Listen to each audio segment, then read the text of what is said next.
Le cancer a toujours été une maladie liée au vieillissement. Les taux de maladie montent en flèche parmi les populations plus jeunes. Nous devenons plastiques.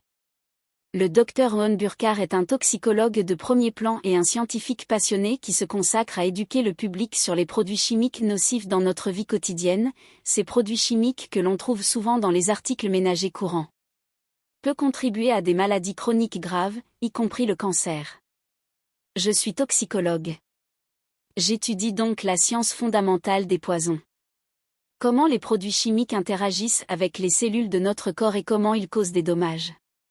Comment nos cellules se défendent contre ces toxines dans notre corps. Canal, nous mettons en avant les 5 meilleurs produits. Le Dr Burkhardt met souvent en garde contre les produits qu'elle conseille d'éviter pour réduire le risque de maladies comme le cancer et l'infertilité. Ses idées sont également personnelles. Elle a vaincu l'infertilité en éliminant les produits contenant des produits chimiques toxiques. J'ai commencé à découvrir les liens entre ces produits. Produits chimiques et produits environnementaux à faible coût que nous utilisons tout le temps et comment ils ont eu un impact sur ma santé et lorsque j'ai commencé à les supprimer et à les remplacer par des options plus sûres, ma santé s'est rétablie et j'ai pu concevoir mes propres enfants sans aide. Ce qui est choquant, c'est autant de ces articles nocifs sont des choses que vous utilisez quotidiennement sans réfléchir à 2 fois le premier produit de sa liste de poêles anti-adhésives. Alors quel est le pire type de poêle avec un revêtement anti-adhésif garanti si vous entrez dans un magasin maintenant 9 sur 10 les casseroles sont recouvertes de produits chimiques anti-adhésifs, même toutes les friteuses à air que tout le monde utilise les doublures qui entrent dans les friteuses à air. Les cuiseurs à riz, les casseroles P, le papier parchemin, ces produits chimiques anti-adhésifs sont littéralement partout. Alors qu'est-ce que c'est le problème des revêtements anti-adhésifs sur les poêles est principalement composé de produits chimiques artificiels connus sous le nom de substances d'alcool per et polyal ou en abrégé, vous les connaissez peut-être sous le nom de téflon qui ne sont qu'un type de produit chimique au sein de ce groupe. Ces produits chimiques sont si répandus dans les produits de consommation et sont extrêmement persistants dans l'environnement en tant que tel, nous sommes continuellement exposés et il y a du passé dans tous nos corps et on pense que parce qu'il est si chimiquement stable qu'il ne laisserait pas la poêle dans votre nourriture, mais ce n'est pas vrai. Il y a preuve démontrant qu'il y a transfert de la poêle dans des conditions de cuisson normales à la nourriture, non seulement lorsque vous chauffez cette poêle suffisamment, elle se vaporise et pénètre dans l'air et si vous l'inhalez, vous courez le risque de souffrir de ce qu'on appelle la grippe du téflon si vous avez déjà mangé une batterie de cuisine anti-adhésive serait très facilement et certaines de ces rayures sont microscopiques et invisibles à l'œil nu. Des études ont montré qu'une rayure sur la surface peut libérer 9000 particules de ce revêtement anti-adhésif dans votre nourriture et s'il s'agit d'une fissure, ce nombre grimpe à 2,3 milliards de particules qui sont transférées à votre nourriture. Qu'arrive-t-il ? À cause de ce que je faisais ce jour-là, j'étais en utilisant plusieurs produits cosmétiques, j'étais absolument obsédée par les parfums et les fragrances, une fois que je les ai retirés un à un, en me démêlant lentement, j'ai commencé à voir un réel changement et j'ai remarqué plus de retour d'énergie. Je me sentais plus en de cette façon, j'avais plus de clarté mentale, plus de concentration, je n'avais plus autant de maux de tête et de migraines et j'ai commencé à me sentir plus vitale. Enceinte à 9 mois, même si bien qu'il soit peut-être impossible de se débarrasser de toutes les matières toxiques, elle a souligné que nous devrions viser une faible toxicité, essayer de la rendre aussi faible que possible, une faible toxicité, ce qui signifie ne pas essayer d'être non toxique, zéro toxique. Car cela n'existe pas, une faible toxicité signifie simplement choisir la meilleure option, de la meilleure façon possible, le plus souvent possible. Le 3e produit que vous devriez éviter d'utiliser est les gobelets en papier ou les gobelets à emporter. Malheureusement, les gobelets en papier sont recouverts d'une fine couche de plastique polyéthylène. Beaucoup de gens pourraient croire que les gobelets en papier que vous achetez sont recouverts de cire, mais ce n'est tout simplement pas vrai. De plus en plus de gobelets sont désormais recouverts non plus de cire mais de plastique, et il a été démontré dans des études que ce plastique libère des particules microplastiques dans vos boissons chaudes en 15 minutes. Cette étude a révélé que 25 000 particules de microplastique s'infiltrent dans votre boisson, sans compter qu'il y a aussi des métaux lourds, du plomb, etc., qui s'échappent de ces emballages en plastique, sans parler du couvercle qui se trouve dessus, apportez votre propre tasse ou tasse. J'adore boire du café, nous devrions minimiser l'utilisation du plastique autant que possible, car ils peuvent se décomposer en microplastiques et éventuellement en particules nanométriques encore plus petites. Les nanoplastiques sont plus petits que les microplastiques, de sorte que les microplastiques peuvent se décomposer et devenir des nanoplastiques. Le problème avec les particules nanométriques est qu'elles peuvent facilement pénétrer dans les membranes cellulaires. Leurs effets sont très complets. Peut pénétrer dans la peau, il en va de même pour n'importe quel récipient en plastique, même s'il est indiqué sans BPA. Ne mettez pas les récipients en plastique au micro-ondes, même après quelques secondes seulement, vous obtiendrez une libération. Des milliards de particules microplastiques dans vos aliments. Le quatrième type de produit que nous devrions éviter sont les bouteilles d'eau en plastique et même soyez prudents lorsque vous utilisez l'eau du robinet. Malheureusement, notre approvisionnement en eau dans le monde est pollué par tous les différents types de produits de consommation, produits chimiques toxiques, produits pharmaceutiques, pesticides, métaux lourds, etc. Nous devons filtrer le meilleur filtre à eau que vous puissiez obtenir, meilleure sera votre santé car nous sommes principalement constitués d'eau. Dans ce cas, l'eau en bouteille est plus sûre, la réponse est non. La liste suivante de ce que vous ne devriez pas faire avec l'eau en bouteille, l'un d'eux est que si vous mettez cette bouteille d'eau en plastique au soleil, les rayons UV font que le plastique se décompose, ce qui libère des microplastiques. Le simple fait de presser la force physique provoque le cisaillement et la libération de microplastiques, mais pas seulement qu'avec le temps.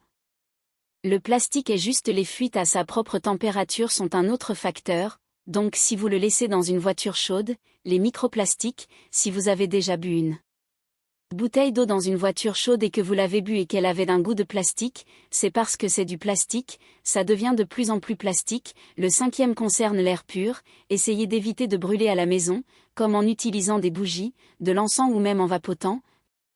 La qualité de notre air est extrêmement à notre corps après une exposition prolongée à ces particules. Les PA sont associés à plusieurs types de cancers, le cancer du rein et les troubles des testicules. Les problèmes de thyroïde sont ainsi communs de nos jours, mais ils ne sont pas normaux. Nous avons donc un risque accru de fausses couches, de naissance prématurée, de prééclampsie, qui est une hypertension artérielle pendant la grossesse, qui peut être mortelle. Vous avez également une obésité accrue qui est liée aux produits chimiques passés et qui contribue également à une augmentation de l'endométriose. Et les personnes atteintes du SOPC qui souffrent d'endométriose et du SOPC ont des niveaux plus élevés de PASA dans leur corps et les PASA se trouvent chez tout le monde, personne n'est exempté, tout le monde a des PASA dans notre corps.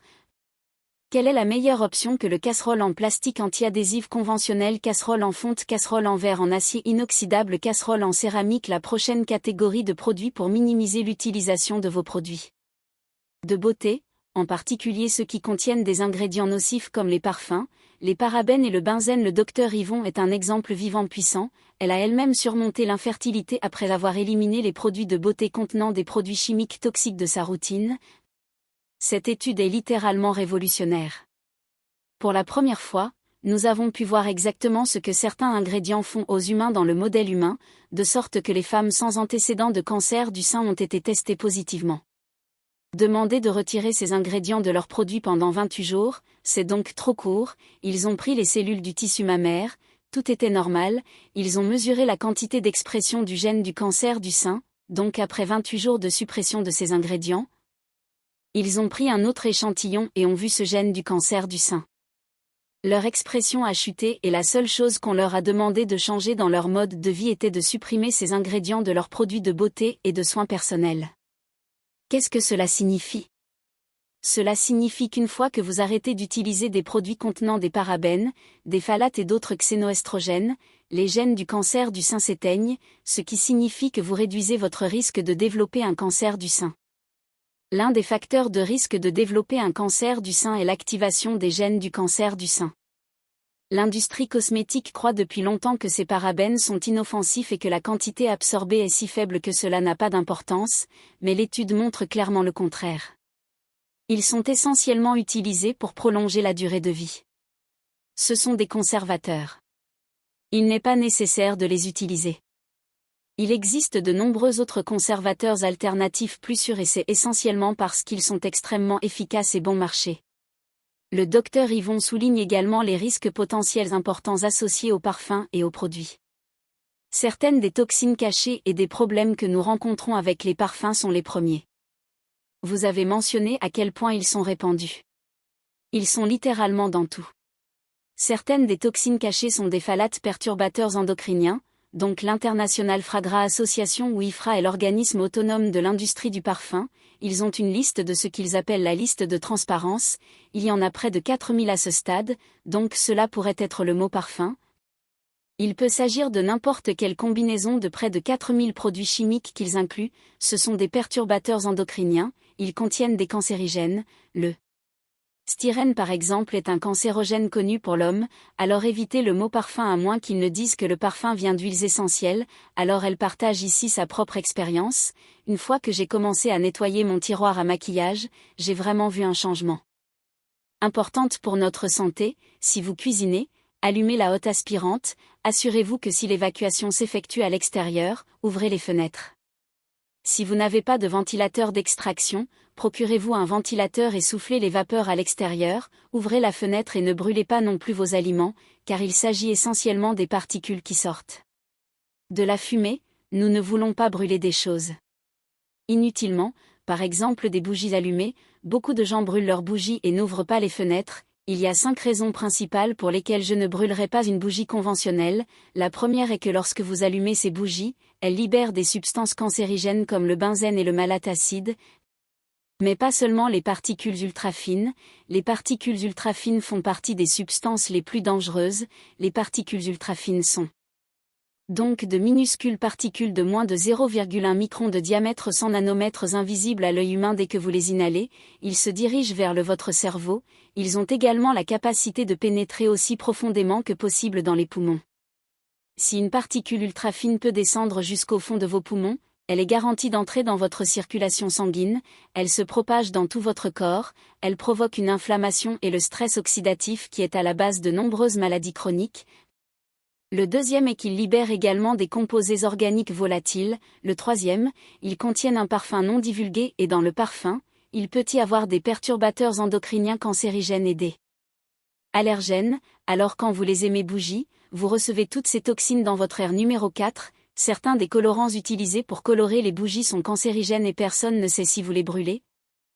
Quels sont les effets sur la santé de la combustion de ces maladies cancéreuses et les bougies? Numéro 5 le sont en grande partie non réglementés, ils emprisonnent simplement beaucoup de toxines que nous créons qui n'ont pas besoin d'être là et un excès d'humidité peut entraîner la formation de moisissures, donc si vous n'obtenez pas une ventilation adéquate, la lumière du soleil et des choses comme que dans vos chambres ou dans votre maison, il se peut que de la moisissure se détache de vos chaussures avant d'entrer dans la maison, apportant beaucoup de saleté physique de l'extérieur qui contribue en fait à la pollution de l'air, et la qualité de l'air intérieur peut être jusqu'à 5 fois pire que la qualité de l'air extérieur, ce qui choque beaucoup de monde.